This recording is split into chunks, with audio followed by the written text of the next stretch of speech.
Hey everybody, and thanks for joining us for the PHNX Suns pregame show, brought to you by the DraftKings Sportsbook app, America's #1 sportsbook app. Don't forget to hit that like button, subscribe, and turn on notifications. I'm Lindsay Smith, here with Saul Bookman and Espo, and tonight the Phoenix Suns will face off against the Milwaukee Bucks. Another big one. I leave for 3 days and they lose 2 games? Guys, come on. What are we doing here? Hey, you were to blame for last night. You picked the Warriors. Well, I mean, I looked pretty goddamn good in that first quarter, didn't I? I mean, hey, props to the team for coming back, though. I didn't watch any of the game because I was busy fucking wanting to throw up on the stupid-ass Guardians of the Galaxy ride that I still hate my wife for making me go on. Did so aggressive. Oh, I hated it. And I told her, I fucking hate this. I do not want to go on this ride. I hate everything about this ride. I hate the ups and downs. Is it different than the Tower of Terror, or is it the same? It's the same thing, except it's a little taller. Is it? Which really sucks. Wait, never mind. Let's not go down that rabbit hole because I will ask too many questions about it. Thing. Yeah. Okay, I see.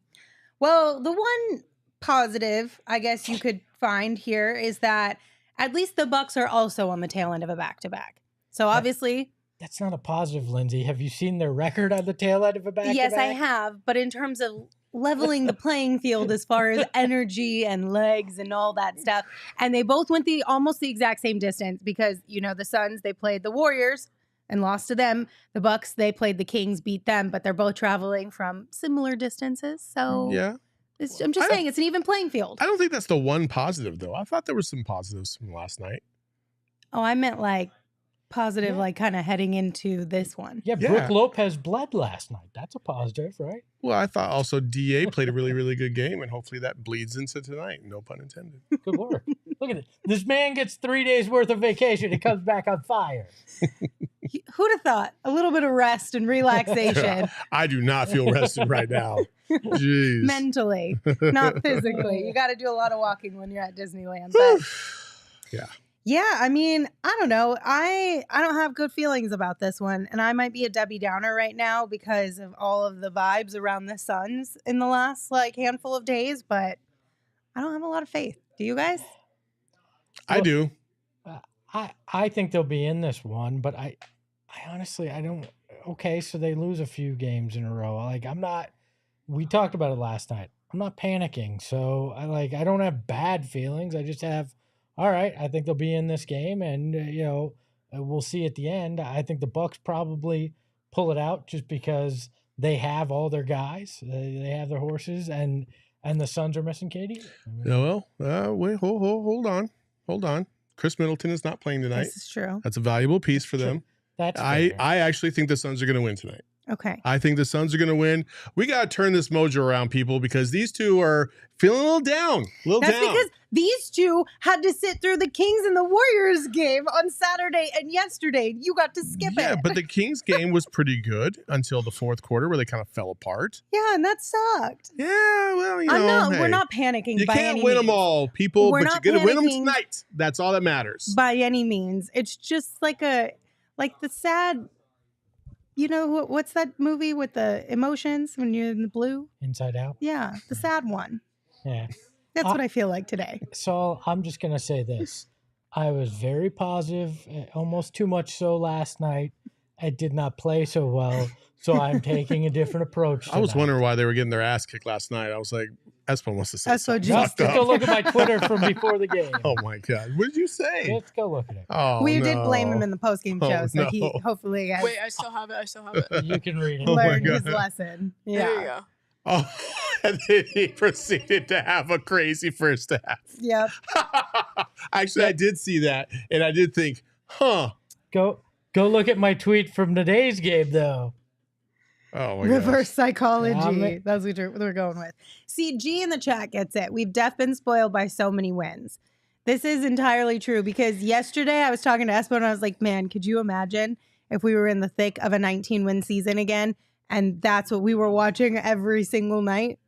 This was in the first half, so not when the Suns actually found their way back in it. Yeah, and I was like, God, that would be miserable. So I think we have gotten a little spoiled. Thanks for triggering that PTSD, by the way. Making me think of that. I don't know. I feel like this year, nothing this year has been a spoiled perspective because we got our asses handed to us for like 19 straight games. This year, It was not a pretty sight. Like, it's been kind of an up and down year. And then we got KD and things looked like they were turning up, but then he got injured and now we're kind of back to where we were. It's okay. We're going to be fine. We're going to be fine. We're going to be fine. Okay. As long as you say so. So what are you guys most concerned about tonight, or what are you most looking forward to seeing as far as the Suns? I'm most concerned about Saul being this positive. That's where my concern lies right now. I'm most concerned about, obviously, Giannis. Mm-hmm. I'm most concerned that if it's a close game, this is going to sound fucked up. I'm sorry, people, but if it's a close game, I don't know how I feel about Devin Booker taking the last shot because he just has not been the greatest against Drew Holiday in late game situations. So I'm going to say what I said last night when I realized that DeAndre Ayton had a fantastic game and they still decided not to give him 25, 30 shots because I thought it warranted it. Find DA. Give DA a couple of opportunities in the fourth quarter. You don't really have much else. Like, go to DA. So hopefully DA can come through for me tonight. Hey, I'm going to go to Tory Craig in the club. Sorry. I can't even say that. Yeah. I think you're right. So I'm most concerned about the energy to start the game for the Suns. Because I think that's been a culprit that we've seen quite a few times this season. We saw it last night. And I feel like it is, we talked about it when you were saying when we were in the thick of it and getting our butts handed to us left and right. That seemed to be one of the common denominators. And it was so hard for them to constantly be trying to dig their way out of the hole that they had found themselves in the first half, which happened last night. Had they just played even remotely close to the type of energy that they had played in the third quarter in the first half, it could have been a different game. So I think that's the thing I'm looking for, because that's what makes me the most nervous. When they come out like that out of the gates, I'm like, okay, we're in for an evening. Well, especially on the tail end of a back-to-back. If you jump on the Bucks early, you keep that lead going into the third, they very well may just go, you know what? These guys have played a lot of minutes the last two nights. We're going to pack it in early. So there's an advantage, especially psychologically, on the tail end of a back-to-back. But it's tough. I mentioned how good they are. They're 8-1 on back-to-backs on the tail end of it this season. So that's a hell of a good record. So I don't think you're getting any freebie tonight. What I'm most concerned about is how does DeAndre Ayton match up with Brook Lopez? Over the last 5 games or so, Brook Lopez has been fantastic. Whether it was his 9-block game or he's been averaging like, I think 27, 28 points in the last 5 games. He's a guy that can very well make the difference tonight if DA doesn't match his energy, doesn't match his production. I think there's a scenario tonight where you're going to see Monty gamble and play the 3 bigs in different kind of roles, especially DeAndre Ayton on Giannis. I could see that. I could see him trying to match him up with him just because, honestly, physically, he's probably the only guy that can match up to him on the perimeter and trying to contest his drives to some degree, right? Also, DA knows that he better bring it tonight because he will get dunked on. He will get embarrassed. He will get made fun of if he doesn't bring his game tonight. And so you could see scenarios where maybe Bismack or, more importantly, Jock would match up with Brook Lopez on the perimeter because he's a slow, lumbering kind of guy. He's sneaky athletic, though. And so I kind of wonder, because Tory, let's be real, if you throw Tory or Josh Okogie at either one of those 2 guys, pigeon down low, let's go on the block, it's over. They can't match up with those guys. You know who I start tonight? I would start Ish and go some size. Throw him at Giannis a little bit. I got bad news for you. He's not gonna. He's gonna start Tory. It's Tory, who was probable coming into this game. Monty said at 5:15 that they were going to kind of let him go through warmups and make the decision afterwards. Well, he is officially available and he is officially in the starting 5. And there were a couple people asking your guys' thoughts on Tory in the starting 5 for this one. Because like you said, do you start Ish? Do you start Jock or Biz out there as well in this type of a matchup? Do you think that could have been better served for this team? I gave my thoughts on starting Tory last night. I think the experiment's done. Try somebody else. Let Tory be the role that he's going to play in the playoffs. Let him be the bench guy.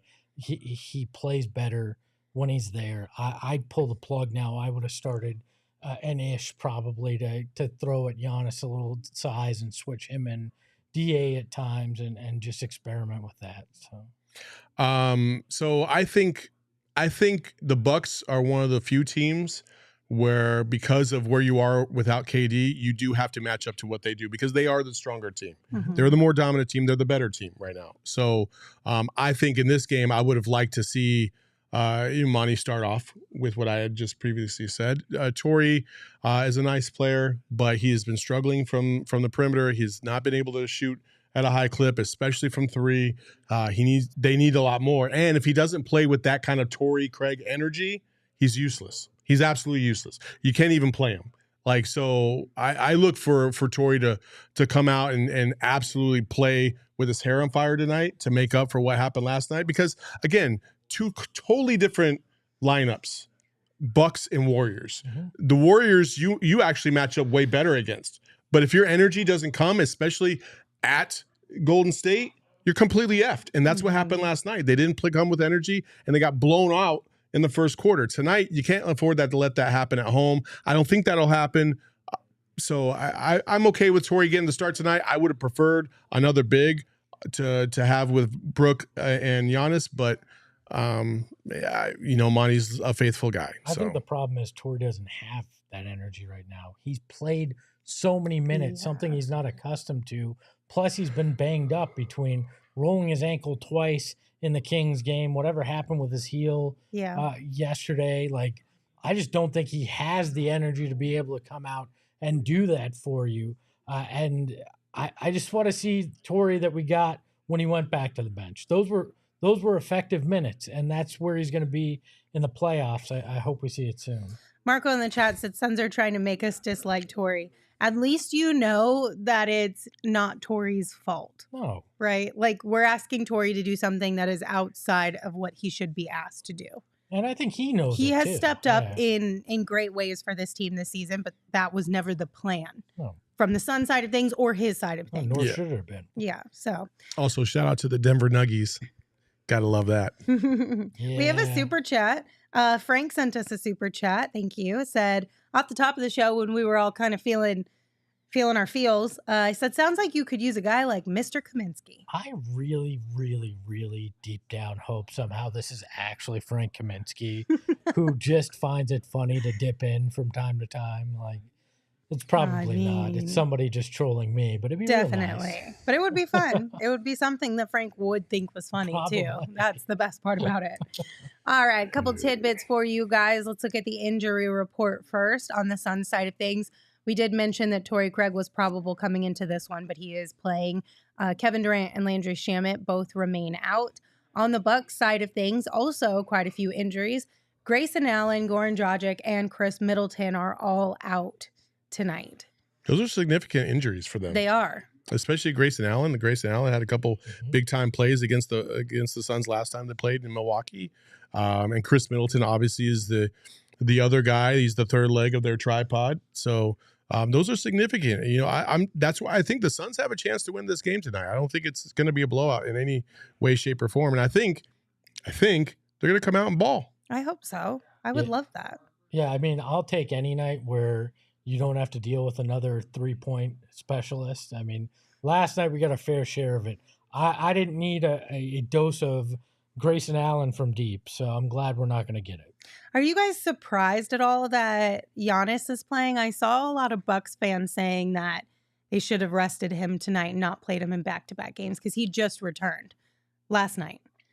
No. I mean, he did go off. He dropped 46, but, I mean, they might have a short hook with him if things go awry, like I said. But I think most teams go with the if you're healthy mentality. And Giannis proved he was healthy last night. So, I don't think – I would say a significant portion of the NBA does not believe in the ramp-up theory. Like, you're either healthy or you're not. That's it. And he's healthy, so he's going to play. And Giannis also is one of those types of players that is going to demand to play if he's healthy. He hates sitting out. He does not load manage. I could see that. Sorry, I I was think reading it's a note factual. I was reading a note from Gerald. It's like, or not. No argument here. He does not load man. I agree. You can't have a nickname like the Greek Freak and then be like, but I'm going to sit out 30 games. No, but for real though, he does seem like he has that personality where if he can go out and play basketball, he's going to go out and play basketball. Because if there's one guy who probably values what he's been able to accomplish in his life and is so proud and wants to continue to do that every night, it's Giannis. Yeah, for sure. Because of his backstory. All right. Espo, what are the guys wearing tonight? This is a spectacular matchup. It's the Sun City edition, the turquoise, versus the Bucks Statement edition. They're dark green with the deer antlers going up the side. I really like both of these, so this will be fun. A little bit of an odd color pairing. I'm not but mad at it. I think the colorways kind of work well with each other here. I like those Milwaukee Bucks uniforms. Yeah. They're pretty slick. They are pretty awesome. Okay, who you guys got and by how much? I have Suns by 1. I have Bucks by 5 tonight. Damn. Even though I'm not feeling all great, I still picked the Suns because I'm going to pick the Suns. So Suns by 2. And also, I would really like for the Suns to win. So Yeah. Let's I know. Will like it into them to win. existence. You know what I'm saying? Gerald has the Bucks by 4 as well. Rude, Gerald. It's twice in 3 games that Gerald has picked the opponent. We need to have a talk with him. What do our friends at the DraftKings Sportsbook app think? The Bucks by 1.5. This is, I guess, not really a surprise. The Bucks are playing so well; they've won 20 of 22. Suns are on a bit of a slide without KD, so I think this is fair. But again, they see it and they see this as a closer matchup than they had last night. I think it's 4.5. It's 4.5 last night. Favored by, so being at home pays some dividends. I mean, being on the road in a hostile environment like tonight, the crowd's going to be amped because of Jae Crowder alone. Oh, yeah. And so I could see the Suns winning this game. I'm telling you, I feel like, I know people are down on the Suns, but they're going to be okay tonight. They're going to be okay. Let's do it. I'm excited. So you're feeling good. That means you must have a really big bet on the DraftKings Sportsbook app for your pick of the game. I don't really feel like I have a big bet tonight. No? Well, let's check it out. So my bet is the Suns money line. DA over 20 points, basically, 19.5, and Devin Booker over 28.5. If those two things don't happen, the Suns are not going to win anyway, so I don't lose anything. That's fair. Is it 28 or 26? Sure looks like 26. It's 26.5. You're right. You go. I mean, you can make it 28. No. Let's make it 28. We're good. Look, I decided it's time for me to take the lead back. So I'm And going you went with Josh Okogie, first field goal, 1,200. I was going to go Jae Crowder, but he wasn't on the board because I thought Crowder's Cash Club could make a comeback. He comes off the bench, doesn't he? Well, yeah, that's why he's out of the board. Yeah. I thought maybe he might, with some of the guys out, or with Middleton out, he might have gotten a shot here, look, but he didn't. So I'm going Josh Okogie, knockdown 3-point shooter for the Lindsay first took the lead, and she's back to playing it safe. I played it. Last night was a safe bet before I even took the lead. It was like a plus 130 or something like that last night. So I'm just sticking to the core of who I am when it comes to my picks. So I have a plus 125, Booker 25 plus points, Chris Paul 8 or more assists, and Josh Okogie just 1-3.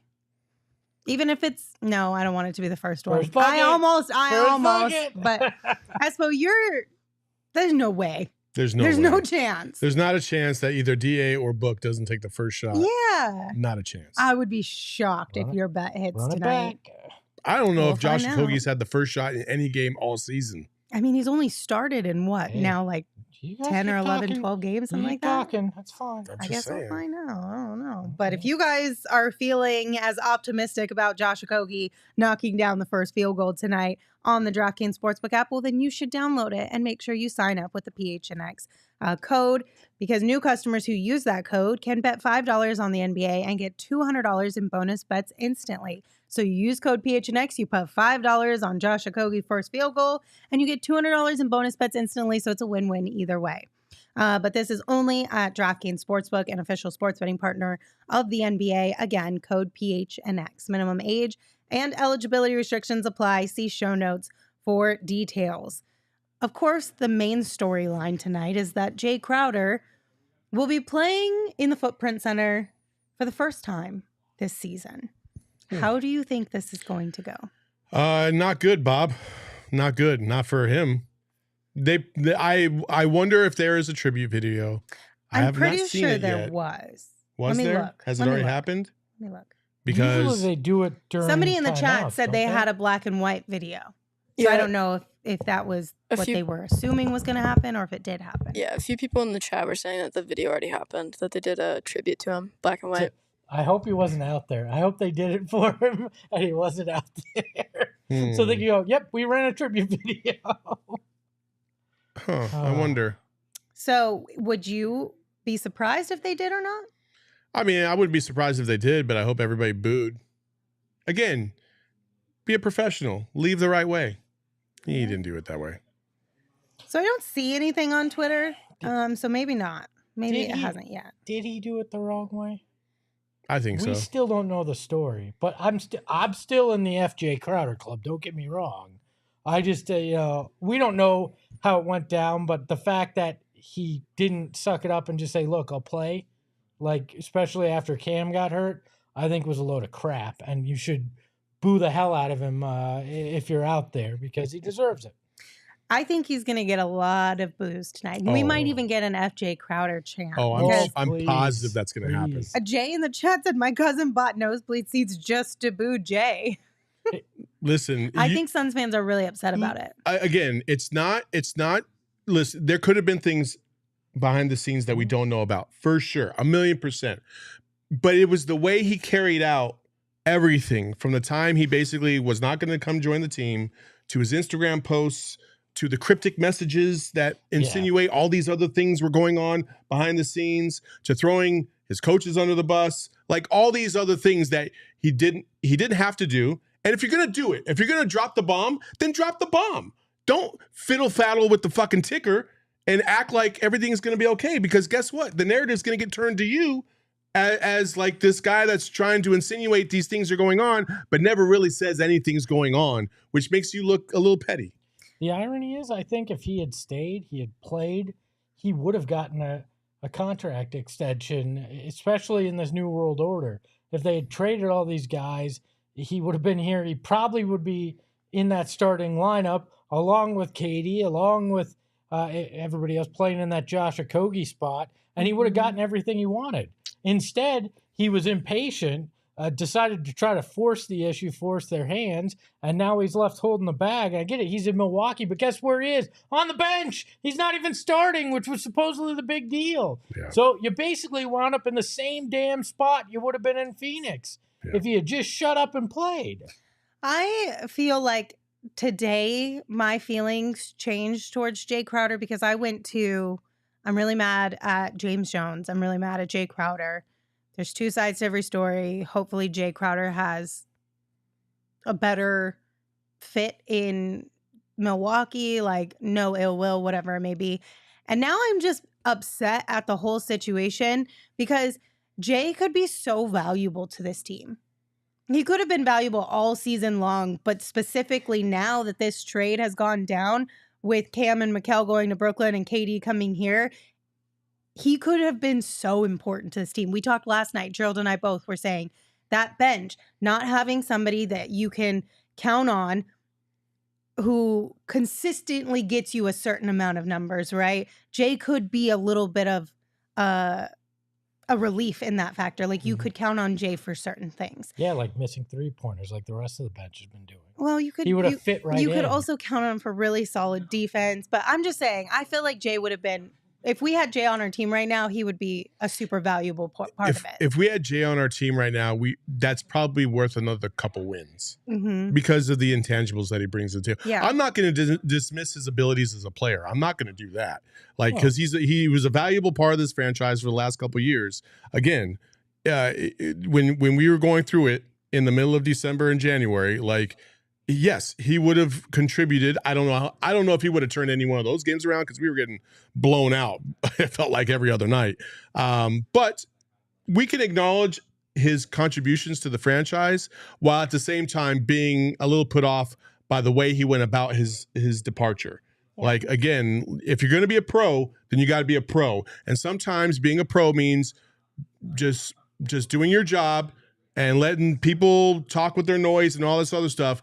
but just keeping your P's and Q's to yourself and going about business. Now, unless something egregious happened, I think we would have heard about it at this point if it was something crazy egregious. But it feels like it was gotten leaked. Yeah, I feel like this was just, I don't jive with you, you don't jive with me.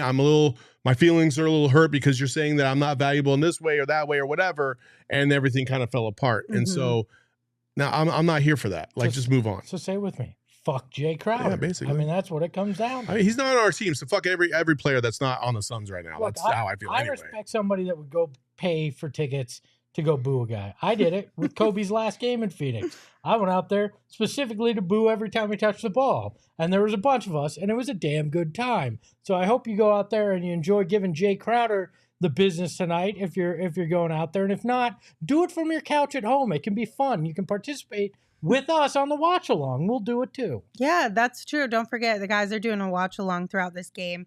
It'll happen right here on our YouTube channel. So after this one wraps up, just hop on over there. Juan in the chat said he would have still been a part of that trade, though, ...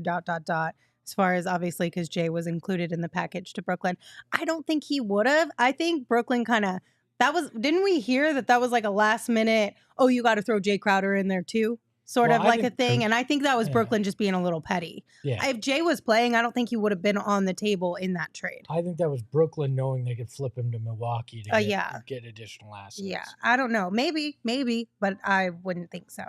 There was another thing in the chat that I wanted to mention. Oh, Darkness said, unpopular opinion. We desperately need Landry back in the bench lineup for defense and scoring. What do you guys think? I've seen this floating on Twitter a lot over the last 3 games. God, I swear we're always in this perpetual when we don't have it, we desperately need it phase. We're always in there. Like have we? I'm not even going to comment. I don't care. If Landry Shamit's our great hope, our hopes are already screwed. I mean, I'm sorry, but why are we back to this? Like, well, if only this guy and that guy and this guy. Like, no, Landry Shamit is not going to be some amazing key to this. Maybe he plays some spot minutes, but he's not going to come in, put the cape on. We don't even know if he's going to come back. We don't even know what's wrong with him. Yeah, that's the unfortunate part is we can't put any eggs in that basket, regardless of how you feel about what Landry could provide off the bench for this team right now, because nobody knows what's going on. Emma, did you get got? Yeah. With the Jae Crowder stuff? Like you said that there was a black and white tribute video. You know that was a joke, right?